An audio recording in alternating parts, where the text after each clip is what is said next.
હોળી અને ધૂળેટીના શુભ દિવસે આજે જ્યારે સમય મળ્યો છે ત્યારે મેં પોતે એવું વિચાર્યું કે અલગ અલગ જગ્યાએ જઈને આપણે તહેવારો ઉજવતા હોઈએ છીએ. ક્યાંક કલરોથી રમીને આપણે ઉજવતા હોઈએ છીએ, ક્યાંય આપણે કોઈ જગ્યાએ પાર્ટીઓ કરીને જમવાનું કરીને પણ ઉજવતા હોઈએ છીએ.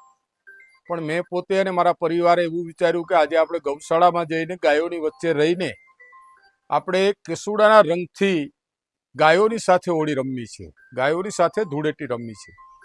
એટલા માટે જ આજે બાદલપરા મુકામે અમારી ગૌશાળાની અંદર અમે પરિવારના તમામ સભ્યો સાથે રહીને ગાયોની સાથે કેસુડાના રંગથી એમને નવડાવીને અમે હોળીમાં છે.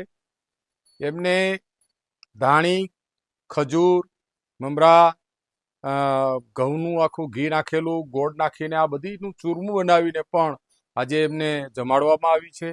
એમને દીવાઓથી એમની આરતી ઉતારવામાં આવી છે. અમને એમની વચ્ચે આજે જ્યારે આ એક ધૂળેટીનો શુભ દિવસે શુભ પ્રસંગ જ્યારે ઉજવો છે ત્યારે એક ખરેખર આપણા પોતાને પણ એક એમની વચ્ચે રહે છે ત્યારે એક ઉર્જા મળે છે.